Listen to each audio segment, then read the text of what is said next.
Hey, what's up, everybody? Video 44 coming at you another video. All right, so now we're talking Lakers. Austin Reaves is going to be moved into the starting lineup. Congratulations, Austin. You're stepping into your own. Me, you guys know I've made this conversation several times. I don't look at the word starting lineup the same way as I did when I first started learning the game because it's more so in my mind about the strategy of how players' minutes are divvied out. You can have a guy in the starting lineup only play 15 minutes and not have a huge impact on the basketball floor. The guy come off the bench, plays 30 minutes, gets the Six Man of the Year award. He was the featured guy, but nevertheless, the starter is the starter because of how the team's structured. I've seen that enough times to understand that from a basketball standpoint, it doesn't mean as much.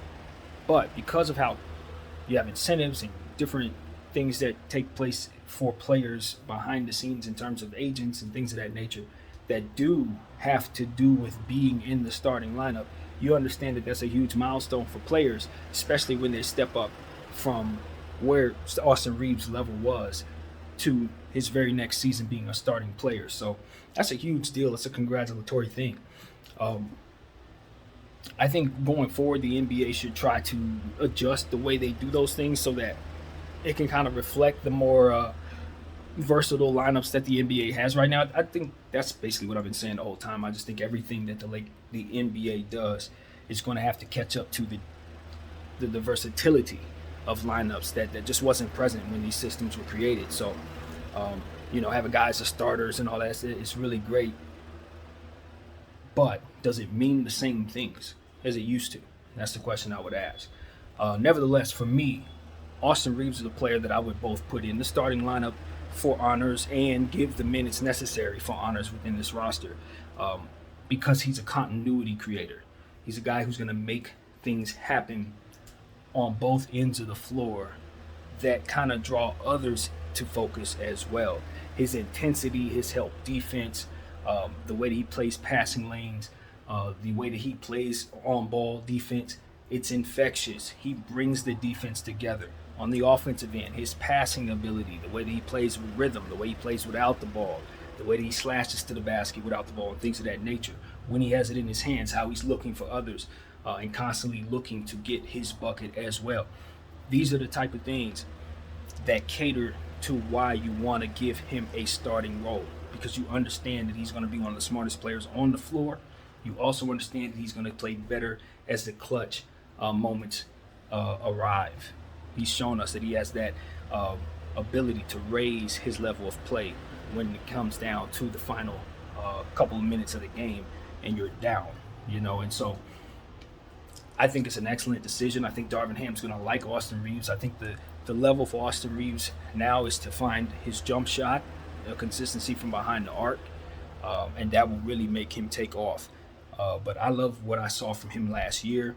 I'm encouraged by the word of him putting weight on this offseason. I think that was important for him because ultimately you want to see him be able to continue to bang with guys because he is a physical player on the defensive side of the ball. So I'm excited about Austin Reaves' overall upside. I like how he plays the boards as well from his position. He rebounds very well. I think he's interchangeable between the 1 and the 2, and as he continues to get stronger, I would feel more comfortable in putting him at the 3 in some smaller lineups as well. But I think ultimately he's a big point guard who's going to create a lot of problems on both ends of the floor as he continues to develop. So, yeah, I love what we're doing there. It's a decision that I think we should have made anyway. I definitely agree with it. I look at our roster, I say he's the guard that I trust the most on the team at that position right now. And, it's going to be interesting to see if Russell Westbrook's on the team, what the Lakers do. You guys, if you followed my last video, or rather the video before last, when I spoke about wanting to shut Russell down for the start of the season until we have a trade for him, I think that could be a thing that affects Austin Reaves' minutes and his role, because I think Austin Reaves should be a point guard. Now, I know he's going to play probably the shooting guard, and that's his natural position, but it's become a situation where it's like, who do I want to have the ball in his hands as a secondary playmaker on this team? Um, it's him. He's the guy. After Braun, it's Austin Reaves for the roster that we have right now. He's going to make the best passing decisions. He's the one that I expect is going to make others better. He's the one that's going to get everybody the ball in their shooting pocket, et cetera, et cetera. That's going to be his job. He's good at it. So, yeah, I want to put the ball in his hands more, you know. Um, so this works. This is something that I definitely salute. Scottie Pippen is going to step up, and that's going to be something that kind of slips Austin back to the shooting guard position, I think, more in a more permanent role. But that's probably going to be second half of the season, probably more so the start of the next season, depending on how the roster is constructed, of course. But yeah, that's where we're at. Depending on how quick Scottie takes off, that will determine how much I'd want to play Austin at the one. So that's how I'm looking at the situation. Obviously right now, with things looking as they are in Brooklyn, we just don't know if there's any shot of us getting Kyrie Irving at this point.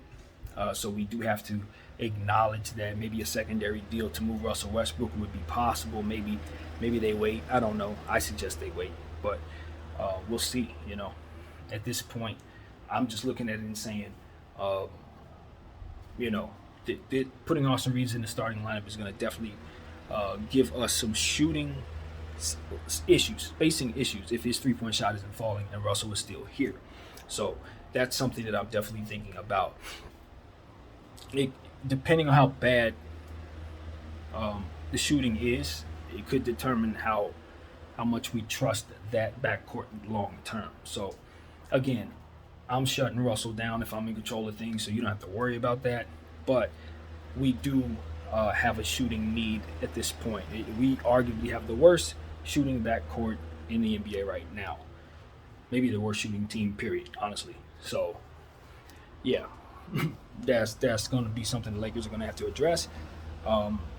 And I just don't think it's something that we're going to be comfortable with at all, because the Lakers, if they follow what it is I think we should do, we're not going to do anything. So we're probably going to start the season with that roster. So everybody just prepare for the three-point shot not being very good, unless we play Cole Swider a lot more than probably we would like to. So Thomas Bryant can shoot a little bit. Juan Toscano-Anderson can shoot a little bit. I know Walker can hit some threes. So it's not like we're completely deficient. Braun's going to take his. I think AD will shoot a little better from behind the arc this year. So it's not like we're completely deficient. But in comparison to other teams, yeah, we should probably be shooting inside of the three-point arc more so than not. And from a strategic standpoint, that's not always going to work in today's era. So, yeah, you're going to have to hit the three, period. That's what I know. So, yeah, that's just what I'm looking at. I really am paying very close attention at this point to the Nets and the way they posture after having KD go back to their team, because what KD did is now you put the leverage back in their pocket in regards to any deals that they want to make. Now, obviously, they're not making the KD deal, but they still got the Kyrie deal in place. And maybe they can make another move as well. Maybe there are a few other things they can do. I am not. I think they can do better than Ben Simmons. I think so. As a third star or as a requisite piece for what it is that Kyrie and KD can do. If I'm really bringing Kyrie and KD back together, I think I am moving Ben Simmons. I think I'm bringing in a more fluid piece, a piece that I know is going to shoot the ball, even though Ben Simmons is an elite defensive player, someone who doesn't have the back issues. You know what I mean? Someone who doesn't have the mental health concerns. I'm going to get a more sure piece. Simple as that. Ben Simmons is a fantastic player, but an awkward offensive fit, who I think does fit with Kyrie and KD, but I think you can do better. I just know you can. You know what I mean? And now that KD is in place, they have leverage in a Ben Simmons deal if they were to want one. Because remember, we said as long as KD is in place saying he wants out, Ben Simmons' value is in the ground. Why? Because the need to get rid of Ben Simmons was in order to make a KD deal take place. Now that we don't have a KD demand, if you want to trade Ben Simmons, you can hike his price back up to where it should be, wherever you think it actually is, based on what it is he's bringing to the table as a healthy player to start the season this year. So, yeah, do I like Ben 10? I do. Do I like him in Brooklyn? I do. Do I like him in Brooklyn with KD, Kyrie? Yeah, it's cool. Do I think they can do better if they move him and get some pieces in to make them a deeper team? Kind of condense them to have a little more defensive presence in more multiple places rather than just one place and a player that may not necessarily be 100% and may hurt them on the offensive end. Yeah, you can do better. They signed up for Kyrie, KD, and James Harden.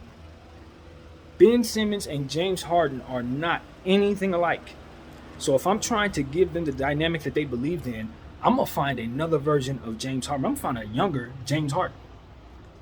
That's what I'm going to do. I'm going to trade Ben Simmons for a younger James Harden. Now, do I have any access to a player like that? Probably not. I don't know.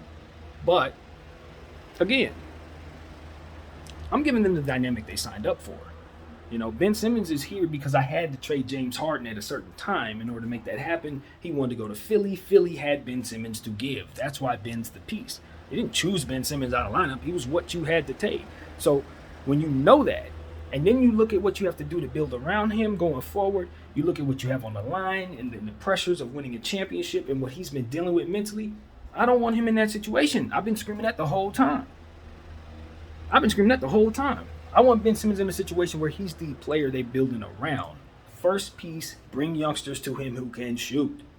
Utah, Indy, San Antonio, those places, those teams that don't have a future yet, but are trying to establish something. Ben 10 is a guy who you can put him there and then always surround him with the pieces that he can make better. That's how you do that, because otherwise, he doesn't fit nowhere. Not offensively.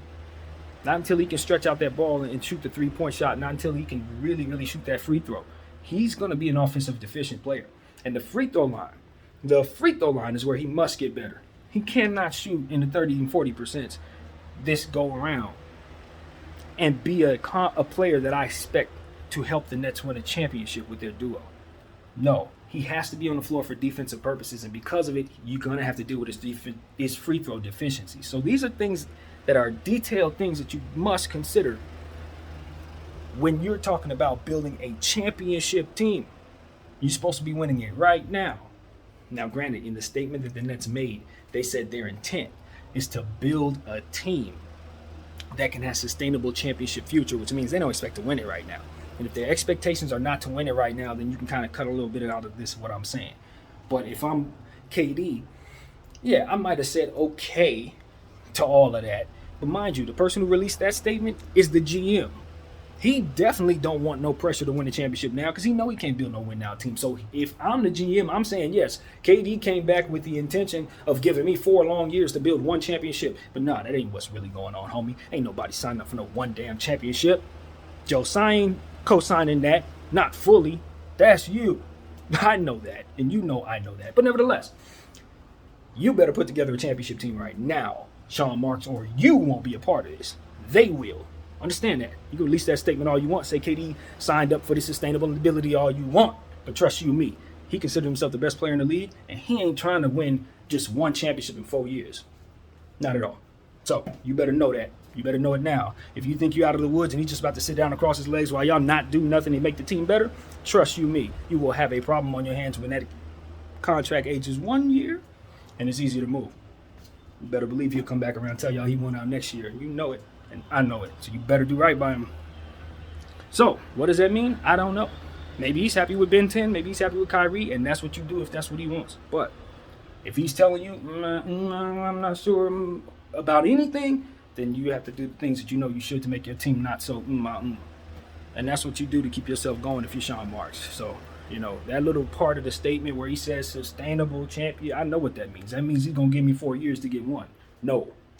Nope. BDF knows that language. I speak it. Hell no. KD is win now, right now. You better know that. So, yeah, if he ain't going to sit up in that room and say that, I will on his behalf. Because everybody's trying to play nice. Because they need to. So BDF will speak for KD and Kyrie when I say, if y'all ain't going to give them a championship team right now, you ain't doing right by them. Now, whether or not they want to sit there in that situation, cool, not cool, whatever. But trust you me, you're responsible for getting that thing done right now. Right now. Y'all better be in the finals right now. Straight up. So that's what I got to say to the Nets. Of course, I'm saying the same thing to the Lakers, saying the same thing to the Bucks. I'm saying the same thing to all these teams. Phoenix, all of y'all teams who have these players, Clippers, same thing. Y'all all got to win right now. Y'all all got to do the best you can to bring the best talent to your team if you don't already have it. That's not a Brooklyn thing. That's about 10, 11 teams worth thing. Y'all all got that going on. You know what I'm saying? So, hey, I'm putting the pressure on my squad too. We got to win right now. If there's a way we can get Kyrie Irving from Brooklyn, that's what we need to do. There's no other way around it. You think you're going to get a better deal than that with the Indy deal? If you can give us enough to win, great. I'll shut up. But if you think Miles Turner and Buddy Hield is going to do that for me, I'm still talking. It's not enough. You got to get a lot more out of that. And trust me, Indy got pieces. I can look at a bunch of stuff that Indy got. Taylor, Brissett, looking at, well, there's plenty of guys over there. Smith, it's a bunch of them. Matherin, even though they wouldn't dare do that. But what I'm saying is, the Lakers have their eyes on two pieces. That's cool. But if we're giving up what we give up to get back Kyrie, you got to give me more than that. I want a lot more than that. It's me. Just being honest. And I don't think I can demand that from my position, which is why I ain't doing the Indy deal. Just being honest. I am waiting to find out for a fact that Kyrie Irving ain't going to be on that team, as I said in the last video. They still have to make a decision to either let him walk or give him his money. So, Joe, the statement that was released didn't say anything about bringing back Kyrie, didn't say anything about going forward with Kyrie at all. And I was looking for that. Didn't say that.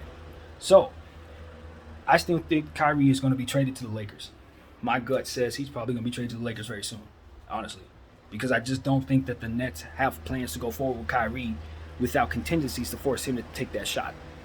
I don't think that has changed today at all. KD going back there has not made it so that Joe Tsai feels good about Kyrie not taking the injection, if it comes about, period. That didn't solve that at all. So if that were to come back around in any way, shape, or form, we would be right back in the same spot in regards to Kyrie Irving. So as far as I'm concerned, everybody's playing nice because they need to, but Lakers got 2 picks. And at the end of the day, yeah, that's what's on the table. That's what we got to say about the situation. So that's it, man. We'll see what happens. We will see what happens. I definitely believe KD will not be traded at this point. Nobody trades KD when he goes back home and says, I want to stay. At this point, it's not a situation where you say, well, but that deal, no, that deal's nothing. You keep the KD. That's it. The end. Close that door. We're not worried about that no more. But we do look at the Kyrie situation and say that is not at all off the table for the Lakers. Not at all. So that is pretty much what I got to say about the situation, man. That is all. Hopefully we'll get some news that can give us a real transaction to talk about. I'm excited about that. I missed trades, real ones. I didn't appreciate the last 2 because they were really, really strange in nature, in my opinion. But I would love to see a Woj bomb or a Shams drop of some sort. And if something were to happen, of course, I'd get right on this camera immediately and react to it. So that's what I got, man. BDF44. Thank you all for watching.